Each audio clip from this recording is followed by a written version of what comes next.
seremos seres mais exigentes e mais impacientes. Essa grande revolução de mudança de comportamento das pessoas terá um impacto muito claro e muito provocativo nas organizações, não mais sobre o que fazemos, mas como fazemos o que fazemos. A qualidade pedagógica, a qualidade do produto oferecido, isso é o que você acabou de falar, que eventualmente seremos commodity. As pessoas vão nos comparar até por preço diante do produto e serviço que oferecemos. Qual será a nossa grande vantagem competitiva? O que efetivamente vai diferenciar as organizações? Certamente será o tipo de experiência que nós vamos oferecer. Seja ela no digital, remoto à distância, seja ela presencial. E nessa pegada, a Disney hoje é uma grande inspiração de entender essa transformação do que acontece no comportamento do ser humano e da forma no qual as organizações vão precisar se adaptar a esse novo tempo. Algumas coisas não terão volta. Ponto. Eu tive em 2018 estudando a Disney da China. Estive em Xangai, estive em Hong Kong e estive em Tóquio, no Japão. Algumas coisas que nós estamos falando hoje, que chega para nós, para eles na época, em 2018, já era algo absolutamente comum. O QR Code como pagamento, por exemplo, que chega agora o Pix para nós, que parece uma grande novidade, já era algo absolutamente comum. Por que eu estou dizendo isso? Que essas coisas iam chegar mais lentas e as pessoas, de uma forma, estão assustadas. Com isso, a gente passa a ter alguns desafios com as nossas equipes, que é o atendimento que tu traz agora como uma grande provocação, um grande desafio. Se nós éramos acostumados até aqui a prestar o serviço e achar que estava resolvido com a prestação do serviço, o nosso cliente, aluno, consumidor, se tornam mais exigentes. E o referencial comparativo dele também se torna mais exigente. Por quê? A própria internet nos dá a possibilidade hoje de comparar você com qualquer outro em qualquer lugar do mundo.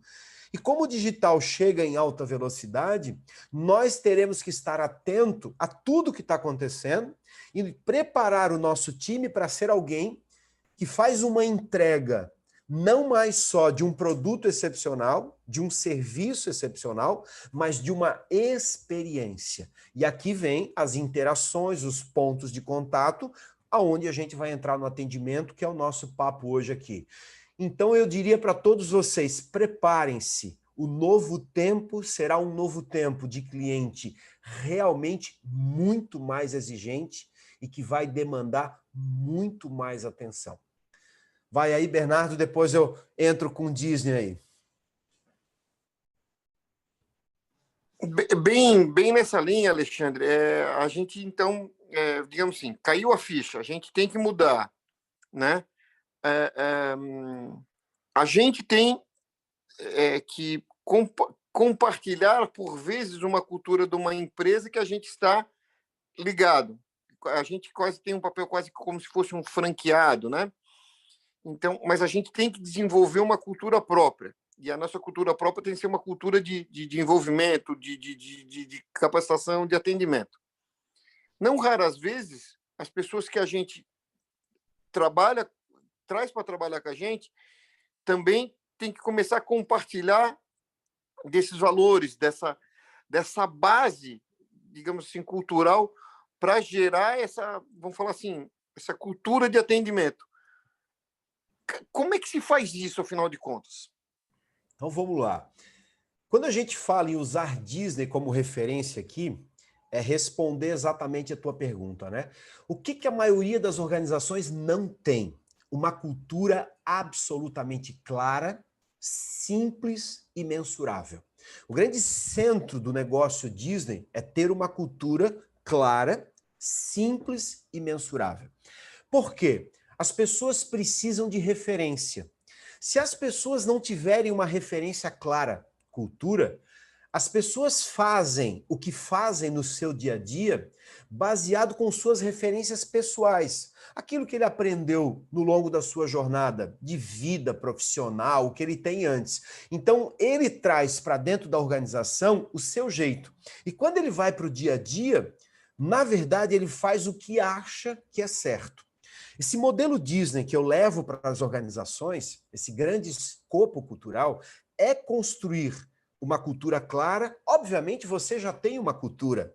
Todas as organizações já têm uma cultura. Ou você construiu, ou ela se construiu. Pela rádio WhatsApp, pela rádio corredor, pela rádio peão, ela se constrói no seu polo, no seu estado, na sua unidade. Ela se constrói.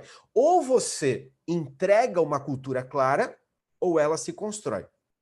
Como é que a Disney, por exemplo, consegue estar, né? Eu comentei contigo, eu fiz um grande estudo de presencialmente ir a todos os lugares do mundo aonde a Disney está presente para entender exatamente culturas diferentes, locais, tendo a cultura Disney como centro de funcionamento do negócio. Ou seja, um chinês funciona completamente diferente de um japonês.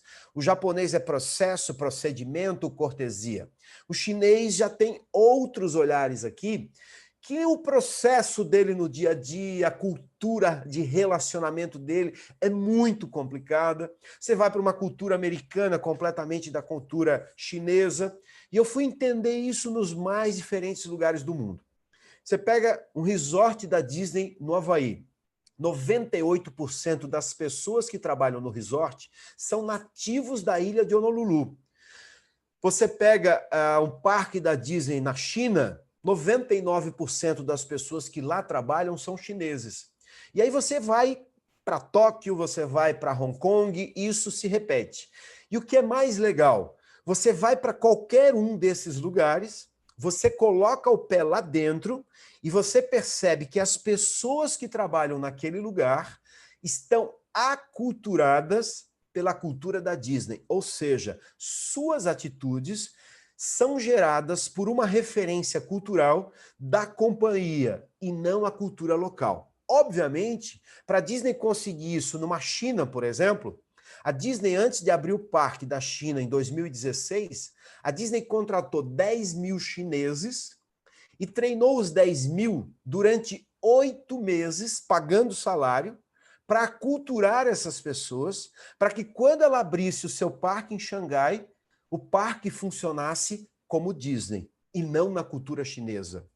Diante disso, treinamento, referência clara, diretrizes absolutamente definidas do atendimento e pessoas que são movidas por um propósito, aonde a Disney deixa muito claro o seu porquê, define o como e move as pessoas através de um tripé da excelência, que a Disney chama de combustível da excelência: reconhecimento, recompensa e celebração.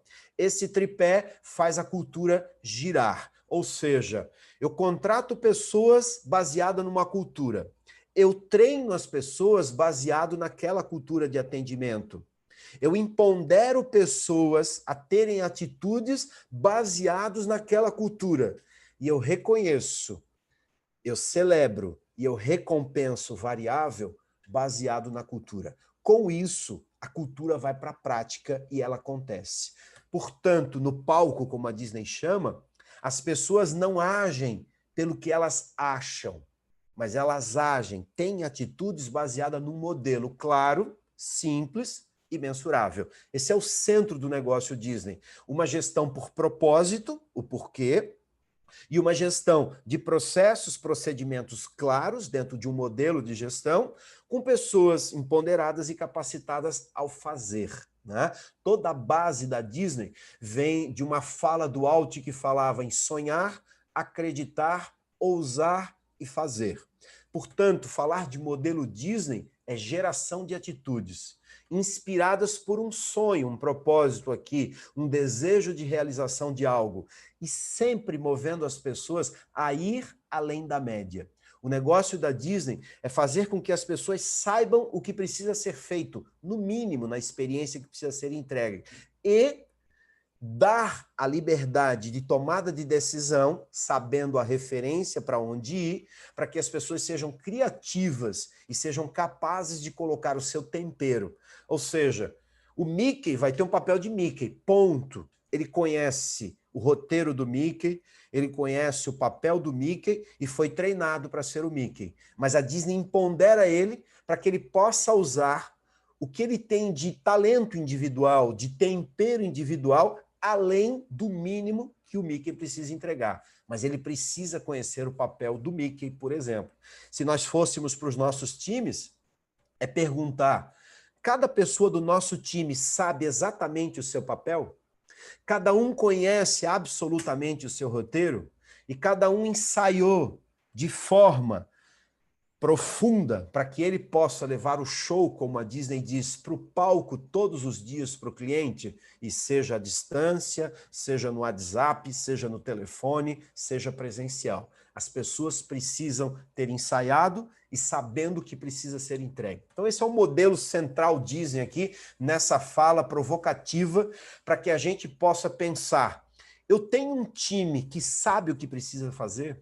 Eu tenho um time com uma cultura absolutamente forte, aonde, no momento de dúvida, ele sabe para onde ir? Essa é a grande questão na maioria das organizações. No fundo, no Brasil, né, Bernardo? A gente treina pouco as pessoas, e aqui não sei o nível de treinamento que vocês dão em relação ao atendimento. No fundo, a gente treina pouco. No fundo, a gente não contrata por cultura no Brasil. A gente contrata por currículo e experiência, o que é um problema gigante. Disney contrata por atitudes, atitudes que vão reproduzir a cultura na prática. E aqui são algumas viradas de chaves importantes para que você tenha um time oferecendo experiências memoráveis, que é o que a Disney efetivamente vende.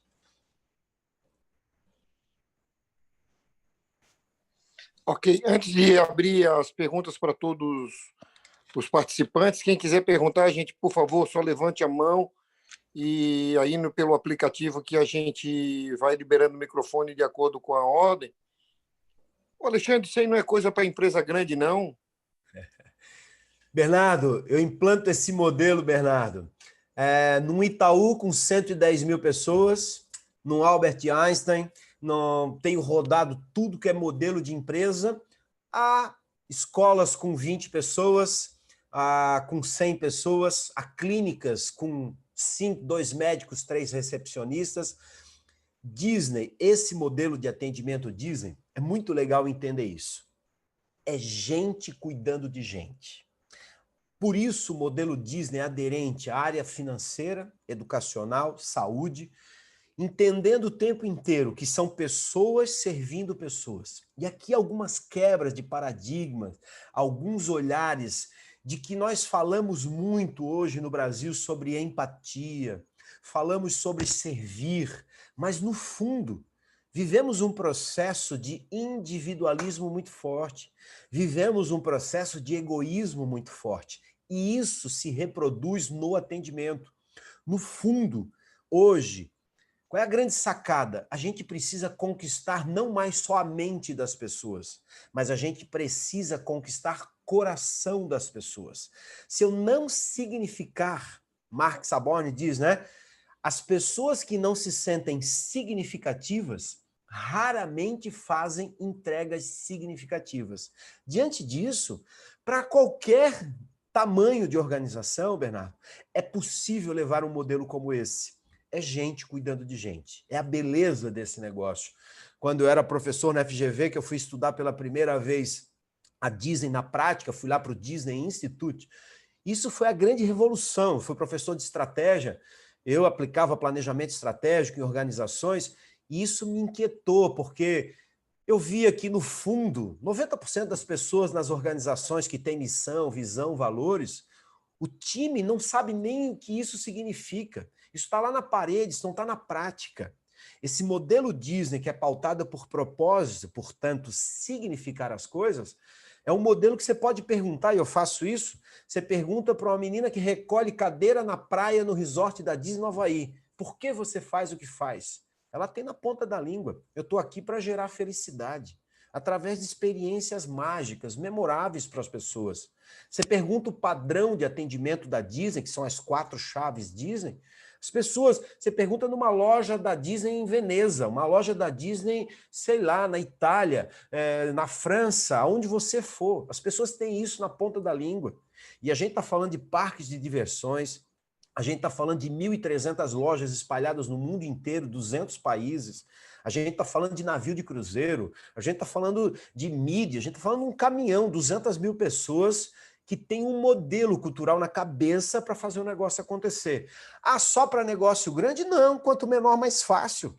Essa é a verdade. Quanto maior, mais complexo. Você vai para um banco, que amanhã eu vou fazer Banco do Brasil.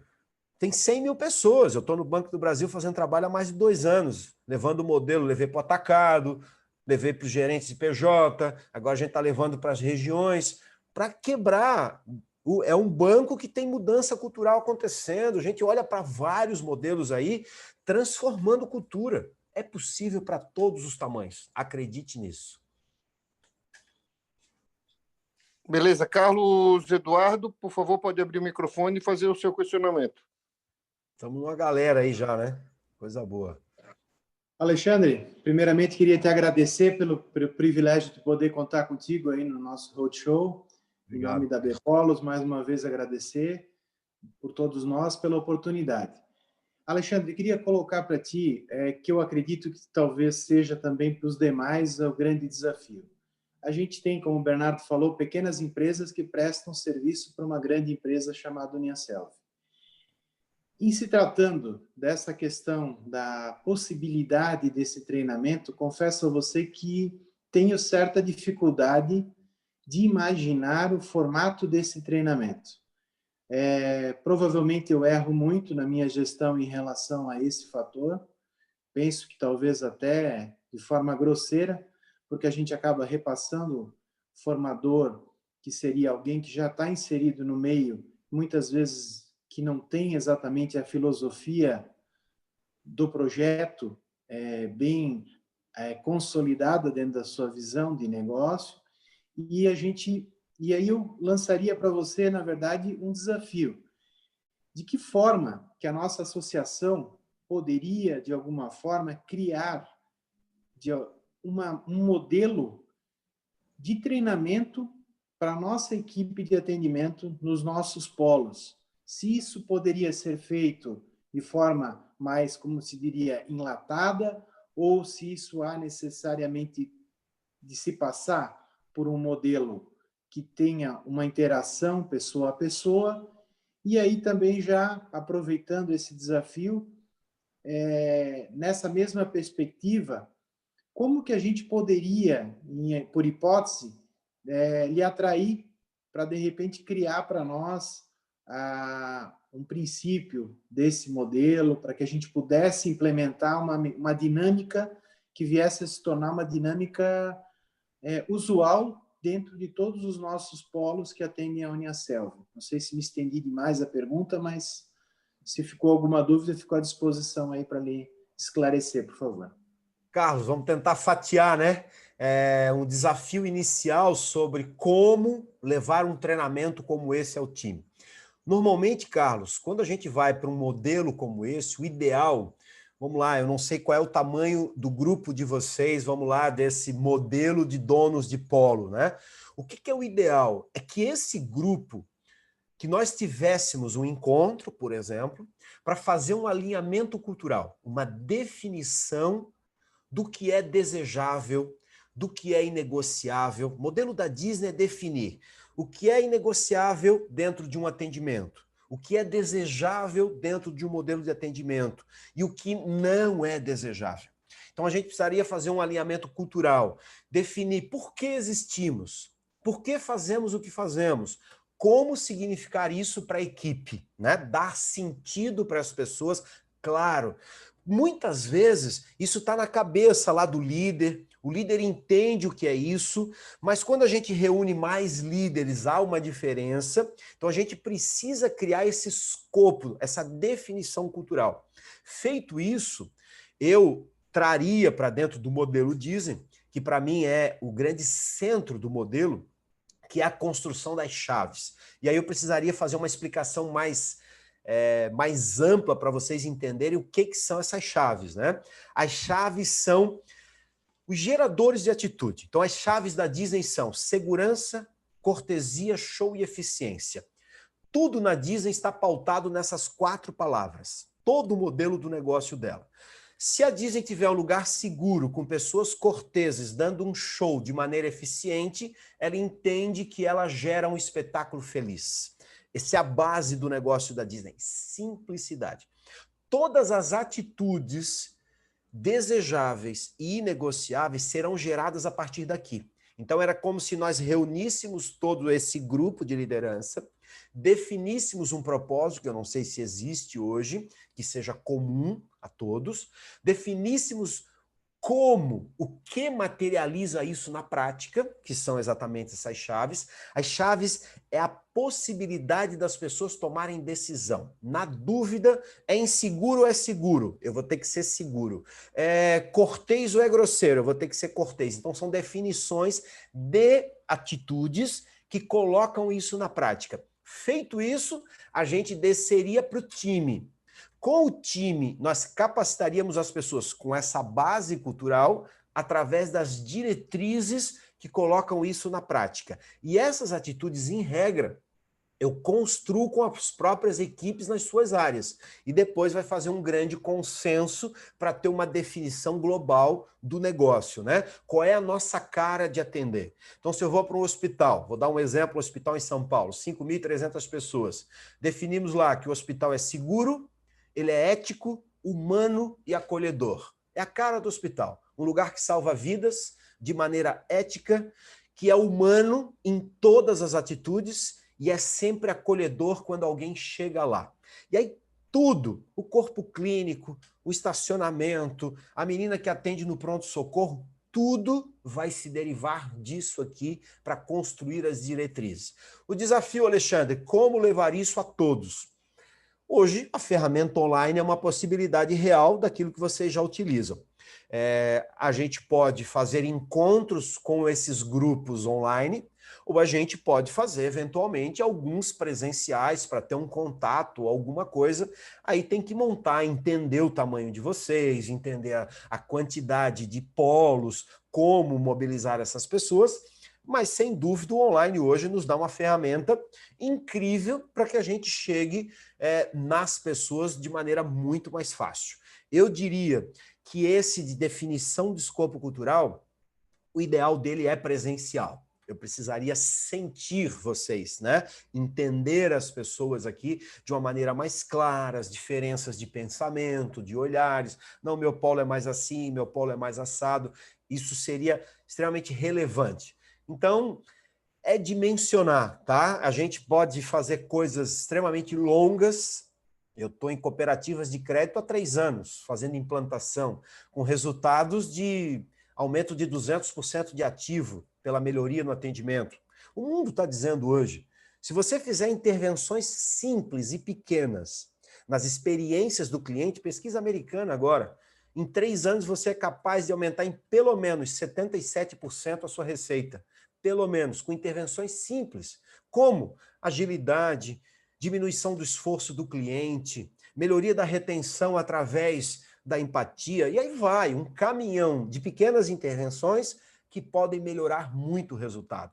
O desafio de vocês, certamente, é retenção de aluno, fazer com que ele não tenha evasão. Opa, a gente precisa não só na qualidade do ensino, mas no suporte dado, no atendimento, na conversão de vendas, quando ele procura. Então, tem um mundo de coisas aqui que eu enxergo para ser feito e, obviamente, eu precisaria entender o sistema melhor para poder enlatar, como você está me dizendo aqui, né? Guardei a palavra, Carlos, para pensar nisso. Mas teríamos que, obviamente, entender melhor o sistema para poder propor aqui como fazer isso, tá? Respondi. Mais alguém? Ok. Ok, mais alguém quer fazer uma pergunta? Por favor, levante a mão. Pelo aplicativo.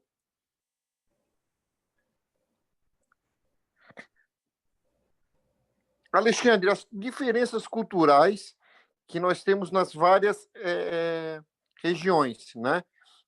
Um polo com 10, sei lá, com 5 mil alunos em Florianópolis e um polo com 800 alunos no sul do Pará.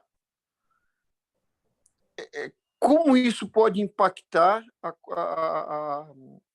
a implementação, ou como isso pode... Como é que essas... Tem duas perguntas, na verdade, né? Como é que isso pode impactar na formatação, na construção de um modelo? E quem é que, afinal de contas, deve estar se preocupando? Quem é que deve se preocupar ou não com essa excelência do atendimento? Em relação a essas diferenças culturais, Bernardo, na minha opinião, é uma decisão estratégica entre vocês. Vocês querem ter um padrão Uniaselv de atendimento? Seja em qual lugar do Brasil eu for e lá tem um padrão, é o que eu digo, eu chego numa loja da Disney em Nova York, lá tem um padrão, e ele é seguido. E eu sei que eu vou sair satisfeito daquele lugar, porque tem uma forma de funcionar que é padrão. Agora, claro que é necessário respeitar as culturas locais, entender os funcionamentos locais, claro, isso faz parte, esse entendimento se faz necessário. Mas, eu diria, a decisão estratégica é, você quer ter um padrão? Eu diria que isso é necessário. Vocês precisam ter um padrão.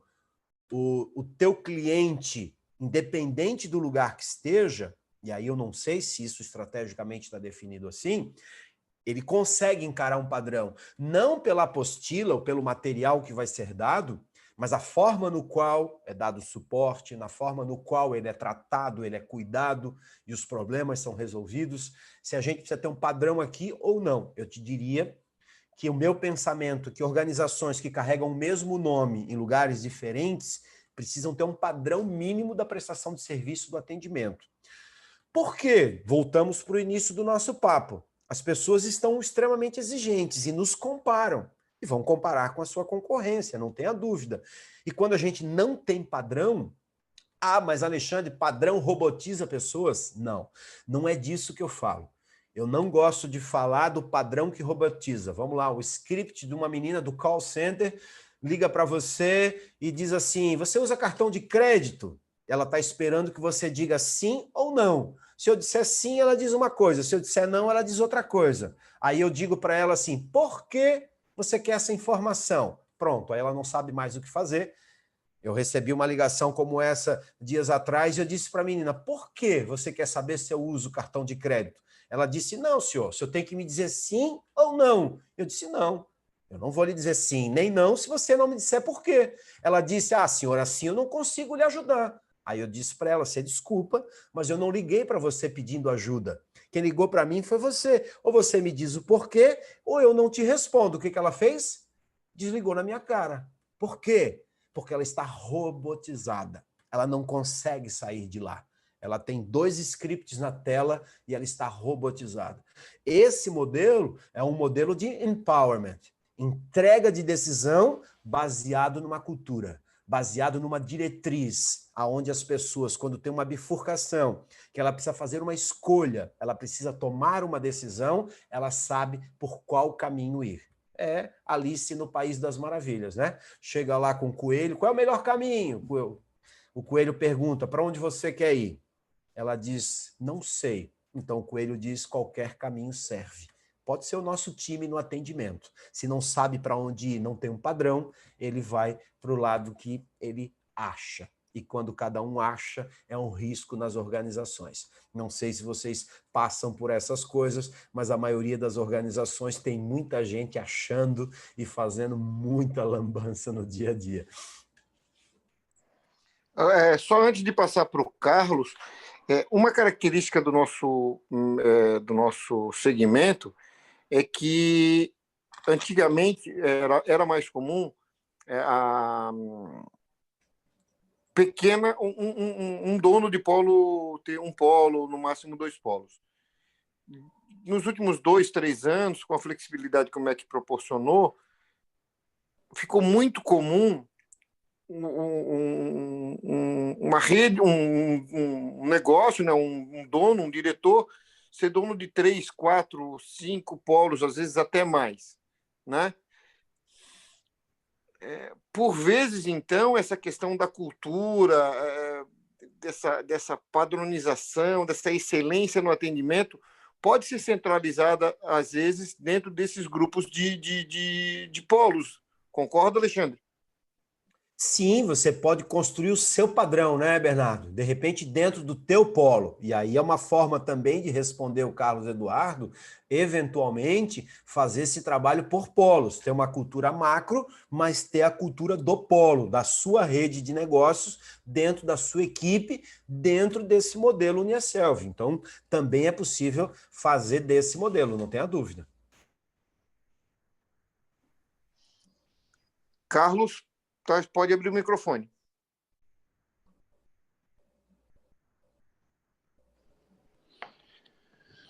Alexandre, me ouve? Escuto? Então, levantastes uma questão que eu acho de extrema relevância, principalmente agora nesse momento de pandemia, que a gente estava acostumado a um modelo de atendimento que era muito pautado pelo atendimento presencial nas nossas unidades. Com a pandemia, tivemos que mudar todo o nosso formato de atendimento e o que a gente entendia ser uma das nossas forças positivas, que seria o nosso atendimento pessoal, com as nossas equipes e tal, teve que ser rapidamente transformado. E aí surgiu as ferramentas de comunicação. O WhatsApp se tornou uma grande ferramenta, né? Porém, eu tenho algumas dúvidas em relação a se dentro de ferramentas como essa, justamente a gente não vai tendo a tendência da robotização. A própria instituição tentou e tenta diariamente criar essa dinâmica de atendimento, muitas vezes até por aqueles inconvenientes robôs que atendem no WhatsApp. Eu, particularmente, da minha opinião, eu acho aquilo uma das coisas mais irritantes que existe. Porque quando eu trato com alguém pelo WhatsApp, eu estou pretenso a esperar uma resposta. Mas eu quero uma resposta. Então, a gente, quando robotiza um atendimento, que supostamente é um atendimento pessoal, a gente não está desqualificando o atendimento que você está dando ao cliente? Pelo menos essa é a impressão que eu tenho, até te conduz um pouco nessa resposta pela minha indignação quando me deparo com esse tipo de ferramenta virtual aí de atendimento, mas eu gostaria da tua opinião sobre essa e também sobre outras ferramentas. O telefone já é bem convencional, mas, enfim, o e-mail também, mas eu acho que o WhatsApp despontou aí nessa pandemia como sendo a novidade, entre aspas, né? Carlos, a tua colocação é excelente, é uma coisa recorrente nos dias de hoje, né? O WhatsApp passa a ter um destaque gigante como ferramenta de comunicação. Todavia, o que nós temos que decidir quando a gente escolhe usar uma ferramenta é para que ela se destina. Se você quer resolver o problema do seu aluno, se você quer converter vendas, você quer fazer matrículas, você tem que entender como vai usar essa ferramenta. E se eu coloco numa caixa e vou usar isso com um robô, é plenamente possível entender que vai cair a conversão, que vai diminuir a resolução de problemas. É como uma URA no telefone. Você quer a URA para se livrar do cliente, transferir, fazer de conta que atende, ou você quer a ferramenta para resolver o problema dele e, com isso, fidelizar o seu cliente? O que eu tenho dito nas organizações é para que você tem essa ferramenta. Tem gente que diz, eu me modernizei, eu coloquei o chat, legal. Aí fica um robozinho respondendo o chat e dando volta e nunca resolve o problema do cliente. Aí eu digo, isso é solução? Não, você faz de conta que está atendendo. Você pode pegar hoje as empresas aí que estão vendendo pela internet com volume e que entraram nessa, estão apanhando e estão deixando o cliente cansado. Na primeira oportunidade ele troca. Nós temos que usar as ferramentas a favor. Tenho falado, o WhatsApp é digitalização de ponto de contato. O que é uma experiência do cliente? É o conjunto de todas as interações, todos os pontos de contato, moldados pela cultura, que vão impactar na percepção do cliente, percepção de valor, inclusive. Opa, se tudo que eu uso gera um ponto de contato, isso impacta na percepção do cliente. Eu tenho que entender o seguinte, eu vou usar o ponto de contato ao meu favor e não contra mim. Vamos lá, você pode usar o robô no WhatsApp para fazer uma divisão de assuntos? Legal, ótimo. Para cair para o lugar certo, tudo bem. Agora, chega num momento, alguém tem que atender e resolver a demanda. Senão, nós vamos cair numa coisa que foram as URAs nas organizações, que tinham uma média de 9 transferências por ligação e que ninguém aguentou mais essa ferramenta, por mais que ela continue existindo, ela está sendo reduzida ao máximo porque ela robotizou o atendimento. Comecei dizendo, o mundo será mais digital, ponto. Mas as experiências precisarão ser mais humanizadas. E quem fizer isso tem vantagem competitiva. Acredite nisso. Tem uma companhia aérea no Brasil que você pode tentar falar com alguém. Você entra no chat. Eu entrei hoje, tá? Para resolver uma passagem, eu estou em Fortaleza, daqui eu vou para o Rio, do Rio eu vou para Vitória, no Espírito Santo. Comecei a voar aí de novo do norte e nordeste, a gente já está trabalhando pra caramba presencialmente. Eu entrei no chat da companhia aérea hoje, automático, eu era o 4.000 e eu seria atendido em 12 horas. Alguém espera 12 horas para ser atendido? Alguém, eu printei isso, gente. Eu não posso usar porque amanhã pode ser meu cliente. Mas, gente do céu, alguém pode imaginar que uma pessoa vai para o computador e vai esperar 12 horas para ser atendido? Gente do céu. Ou eu uso a ferramenta para o meu cliente como solução, ou não tem a ferramenta. É melhor não ter, é uma vergonha para a companhia. Isso vai minando. Ah, mas as pessoas precisam de mim. Cuidado. Quem eram as companhias aéreas do Brasil há 25 anos atrás? VASP, Varig, Transbrasil, não ficou uma de pé. Quem serão as próximas daqui a 25 anos? Não sei. Não sei. E aí vamos embora, a gente vai para N segmentos. Aí eu volto para o Walt Disney. O Walt Disney, há 65 anos atrás, disse assim, ó, é tempo de sair do foco no para o foco do cliente. O que o meu cliente deseja? O que ele espera? O que ele quer? Eu estou pronto para fazer olhando para o meu cliente de lá para cá? Ou eu faço o que eu quero e o meu cliente se vira? Essa é a transformação. Essa é a transformação nesse momento.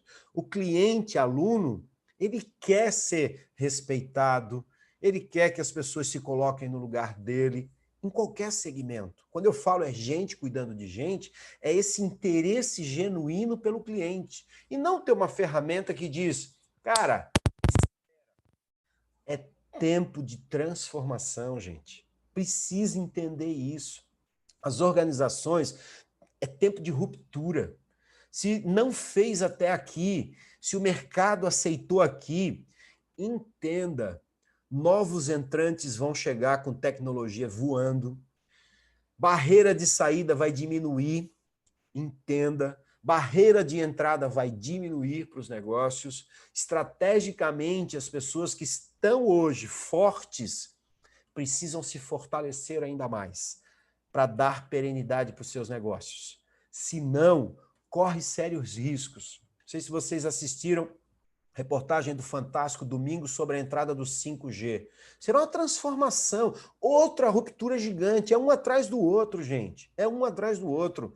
É um movimento de mudança de comportamento cultural que a gente tem que estar atento. Ah, mas Alexandre, então tudo será só digital? Não. O presencial, Carlos, vai voltar. Acredite, a Amazon está abrindo hoje nos Estados Unidos um volume gigante de lojas físicas. Está abrindo lojas físicas. A Nike está tirando N produtos da internet e levando para o presencial. Um negócio maluco nesse momento. Por quê? Está claro de que o ser humano sentiu falta das experiências ao vivo. Isso está claro. A Disney abriu para vender ingressos na China, da sua reabertura em maio.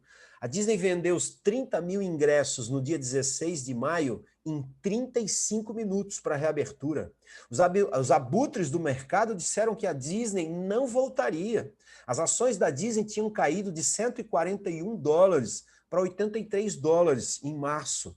Ela já voltou para mais de 130. Por quê? Porque o mundo entendeu que será híbrido e não será uma coisa só. É claro que isso será assim. Continuaremos sendo ser humano. Estejamos preparados para experiências para o cliente. E aí dá para falar mais uma noite inteira disso, mas eu tenho que me controlar. Vai aí, Bernardo. Pessoal, mais alguém quer fazer uma pergunta? Por favor, levante a mão. Alexandre, então vou seguindo nessa linha do que tu falou, né? De que essa busca da experiência. Recentemente a gente também falou isso. O ensino superior deve sofrer profundas alterações por mudanças significativas. Talvez o aluno, e isso provavelmente também foi antecipado pela própria pandemia, talvez ele não busque mais a aula, né? E ele vai procurar o polo, porque lá no polo ele vai viver uma experiência de educação. Se a tendência é esse futuro, a gente tem que começar a se preparar para isso. Tu acreditas nisso como viés, como tendência? E se tu puderes não te prolongar muito na resposta, porque a Ieda também quer perguntar. Obrigado. Não, eu não tenho dúvida, Bernardo, que nós teremos que melhorar as nossas experiências e sendo extremamente sintético. Para mim, a fórmula do sucesso é uma só: preparação, preparação e preparação. Ou você está preparado ou você vai ao acaso. E quando a gente está pelo acaso, o risco é muito grande. E quando as pessoas agem pelo acaso, pelo eu acho, o risco de errar se aumenta, se amplia demais. Esteja preparado. Preparem as pessoas para esse novo nível de exigência do cliente. Para mim é muito claro isso. Ieda, vamos lá, Ieda, cadê? Olá, boa noite, Alexandre. Só um minutinho. Tem um eco importante aí, Ieda. Tem, eu estava...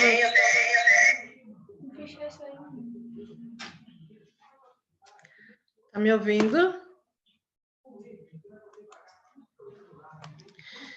Então, Alexandre, eu queria ver contigo, tu pontuou muito bem, acho que toda a situação do novo momento, da empatia, da importância do atendimento, do brilhantismo do atendimento Disney, acho que é fundamental nesse momento. Tu colocou a questão nossa dos polos, da questão cultural de levar em conta cada parte do Brasil. A gente tem, então, o Sul, a gente tem o Norte, que são regiões diferentes, e a gente está vendo cada vez mais, realmente, as pessoas estão vindo, estão nos procurando no polo, agora que a gente está com os polos abertos, com essa rapidez, com essa agilidade, com essa questão de ter um bom tratamento, de querer ser bem atendido.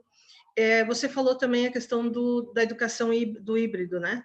Que mais ou menos eu acredito que seja, nós somos um modelo semipresencial, mas acho que vem muito bem de frente ao híbrido, o modelo que talvez venha aí, que você falou que a Amazon já está abrindo aí, inclusive, algumas lojas físicas. Então, dessa forma, Alexandre, eu te pergunto assim, nós que estamos no dia a dia dos nossos polos, realmente com muitas dúvidas de gestão, da questão do novo momento, muitos colaboradores, você tenta falar, você tenta colocar essas questões que nós estamos no novo momento, não dá para atender mais da mesma forma. A gente vê que alguns compreendem, entendem, outros não. Minha pergunta, para ser mais clara com você, é a seguinte: o que você deixaria para nós, donos de polo, que estamos lidando nesse novo momento, com essa gestão de dica, para, tipo assim, sair dessa tua reunião, eu vou lá conversar com o meu time e minha equipe, que dica você daria basicamente para eu tratar com essas pessoas que umas estão mais alteradas, outras menos, umas mais compreensivas, outras nem tanto, que é um novo momento realmente que a gente percebe nitidamente nesse momento nós, quanto gestores de polo aqui.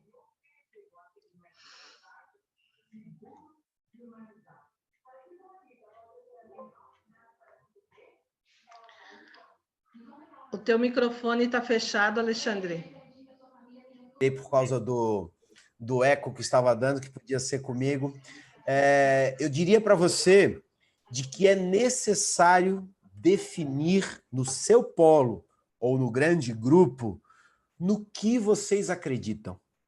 Defina, faça esse acordo, inclusive, com o seu time. Porque muitas vezes, Ieda, a gente diz assim, ó, eu quero que vocês atendam bem. O que é atender bem para você? O que é atender bem para o Bernardo? O que é atender bem lá para a Silvia? Cada um pode ter uma visão pessoal. E a gente precisa construir a referência do seu polo da organização. Isso, para mim, é a coisa mais comum que eu vejo nos lugares. As pessoas têm referências distintas. Se você quer fazer com que as pessoas tenham mais tranquilidade nas suas ações diárias, elas precisam saber o que se espera dela. Faça alinhamento. A Disney diz o seguinte, se eu trago um líder para dentro de casa, esse líder tem que estar alinhado com os nossos valores. Senão, não vai rolar no dia a dia. Se eu trago alguém para trabalhar comigo, isso precisa estar alinhado com os nossos valores, com as nossas premissas culturais, senão não vai rolar. Por isso, Disney contrata cultura, Disney contrata atitude. Aqui no Brasil, cometemos esse pecado de contratar currículo. Tem experiência, você traz para dentro de casa. E não necessariamente a pessoa tem o comportamento que você gostaria para entregar. Por que a gente manda as pessoas embora dos nossos negócios? Comportamento. Mas o que a gente contrata? Currículo e experiência. E isso não define o comportamento esperado. Mas o que você espera das pessoas como líder? Para que elas tenham segurança. O Simon Sinek, que é um cara que eu adoro, que fala sobre liderança, ele diz, se você não construir um círculo de segurança, e aí eu digo, aonde o humano se manifeste, o líder tem que construir um ambiente aonde eu digo que o humano se manifeste, ou seja, todas as minhas virtudes, todo o meu potencial possa ser colocado, porque eu me sinto seguro. Como eu vou construir um ambiente seguro? Aonde eu sou claro com as pessoas, com aquilo que eu espero delas. Elas serão cobradas por essas coisas e serão reconhecidas por essas coisas. Mas a gente precisa construir um ambiente. Nós construímos dentro das organizações, em regra, ambientes de medo, corta pescoço. Se não fizer, eu mando embora. Isso não constrói ambientes aonde o humano se manifesta. Isso constrói ambientes aonde as pessoas adoecem. E nesse tempo de ansiedade, de dúvida, de medo, ou você constrói um ambiente seguro, não onde você passa a mãozinha na cabeça, não, é da mãezinha, tá tudo bem. Não, não é disso que eu estou falando. Aonde ele seja possível, ele consiga ser ele. Agora lembre, se você contratou alguém que não seja capaz de ser o que você espera, vai haver conflito. Então, é macro essa discussão, pensar o negócio é muito amplo, né? Não é um pedaço. O atendimento não é um pedaço. A Disney diz assim, ó, quem é da equipe de atendimento na sua organização? Todos são da equipe de atendimento. Não existe equipe de atendimento. Todas as pessoas atendem. Diante disso, há uma mudança de mindset, de cabeça, de entender que todos participam dessa experiência do cliente. Ou todos vão entender isso, ou a gente vai continuar tendo dificuldades se a gente olhar a organização por pedaços. Uma menina que atende lá na frente, a outra que atende no WhatsApp, a outra que atende aqui, a gente começa a fazer pedaços e ilhas do negócio. E aí vai, porque realmente é gigante, esse assunto é complexo, né? Mas é por aí. A minha dica, defina o que você espera das pessoas e conte para elas. Então, Alexandre, para finalizar, nossa última pergunta, Tereza. Está com o microfone fechado, Tereza. Nobre. Deu. Boa noite a todos. Meu nome é Maria Tereza. Eu faço a gestão administrativa e comercial de um dos polos do Bernardo. É um polo parceiro aqui no norte da ilha, e no bairro dos Ingleses. Assim, todo mundo colocou essa questão do atendimento, e bem como o Bernardo falou ali, Alexandre, anteriormente, nós estamos vinculados a uma instituição gigante, né? Do norte ao sul, e somos enormes hoje, né? No formato, no serviço que a gente presta. Mas nós temos a nossa cultura, cada polo, né? Cada polo parceiro. Você acha viável? Você acha que nós conseguiríamos isso? Implementar essa questão do atendimento, da excelência do atendimento Disney nessa macrocultura, para todos, para que todos nós rezássemos na mesma cartilha. Veja bem, nós somos avaliados hoje pelos alunos nesse quesito, no atendimento, e isso a cada finalização de uma disciplina, né?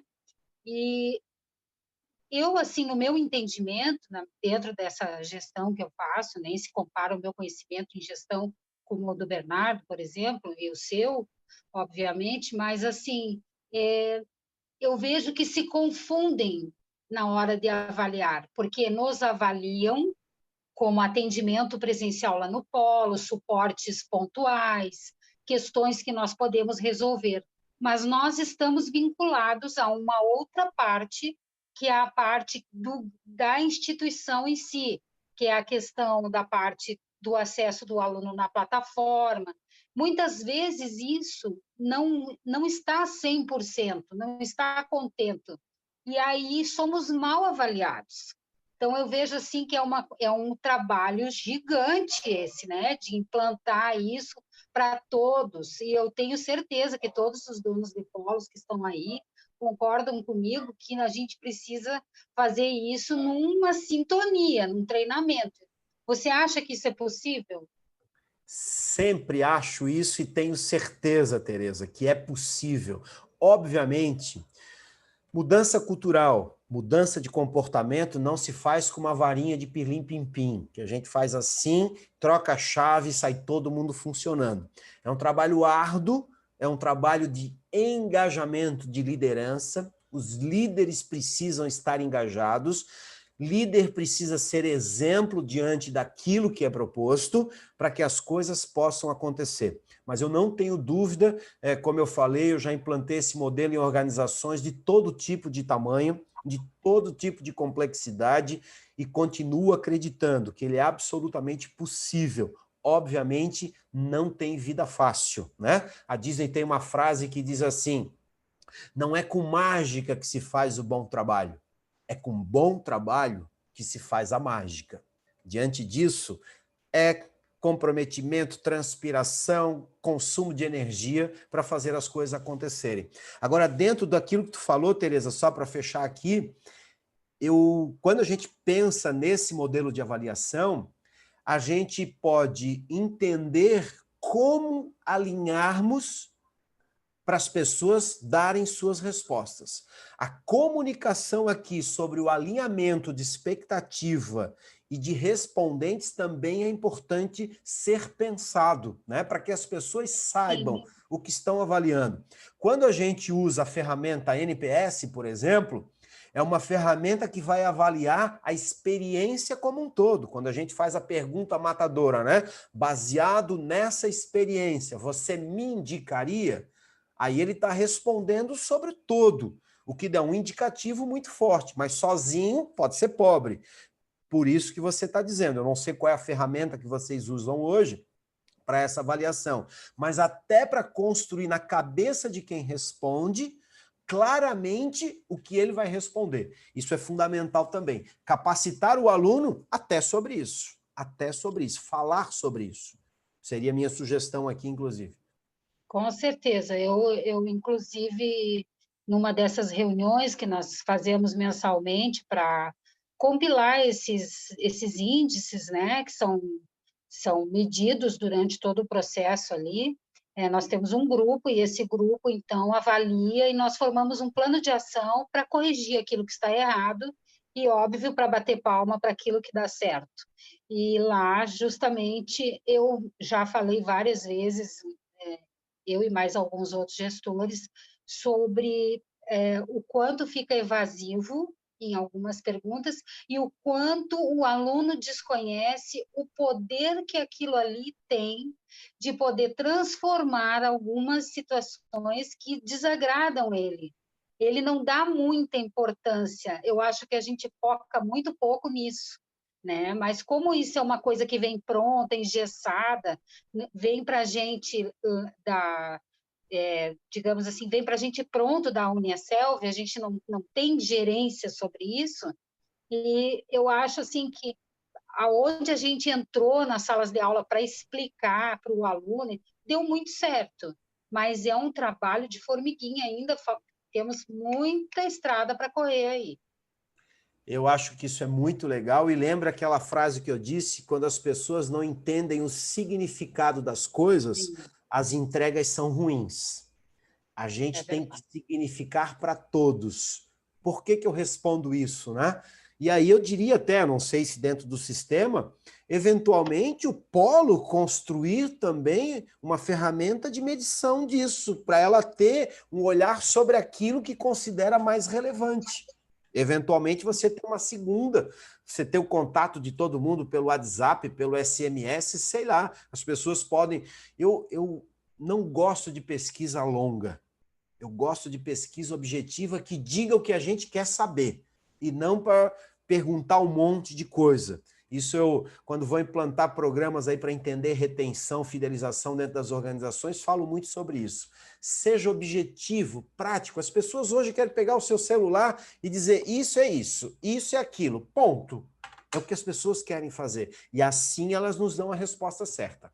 Longas é mais complicado. Bom, pessoal, queria agradecer aí o Alexandre pela disponibilidade dele em trocar essa ideia com a gente, em falar sobre essa questão da excelência do atendimento, do modelo Disney, desses pilares extremamente importantes que, na verdade, estão subjacentes a essa questão da excelência do atendimento. Às vezes a gente acha que a gente, às vezes, acaba não percebendo, né, os pilares, os fundamentos e a gente, de uma obra, de uma linda obra, e, na verdade, a gente tem que acabar se dedicando a tentar entender um pouco mais isso e aprofundar seus conhecimentos nisso aí. Alexandre, novamente, muito obrigado pela tua disponibilidade, por trocar essas ideias, essas experiências com a gente. Tu és um profissional de alto gabarito e está aí agora no momento em Fortaleza, trocando essa ideia aí com a gente. Realmente uma disponibilidade de uma grandeza tua muito grande, a qual eu fica aqui o meu agradecimento aos participantes aí do nosso evento. Queria agradecer a cada um de vocês, aquelas pessoas que efetivamente não são que são polos de educação e se interessaram um pouco pela associação, por favor, entre lá no site, tem um e-mail para mandar aí, que é o diretoria@abpolos.com.br, e outros e-mails lá disponíveis no site, para tirar um pouco mais de dúvida e também, de repente, se associar e fazer parte desse nosso grupo aí, que está cada vez mais pensando a educação de uma maneira diferente, pensando os polos de uma maneira diferente. Alexandre, se quiser fazer alguma consideração final, fique à vontade. Bernardo, obrigado aí pela oportunidade, uma honra partilhar com vocês. É sempre bom a gente trocas e falar sobre outros segmentos, é sempre muito rico conhecer as pessoas e super à disposição aí, né? A ideia hoje realmente era bater um papo, falar um pouco sobre o negócio de vocês e trazer algumas reflexões. Obrigado a todos, a gente se encontra pelo caminho, fico à disposição. E que tudo passe e a gente possa seguir mais forte aí sobre isso tudo, né? Valeu.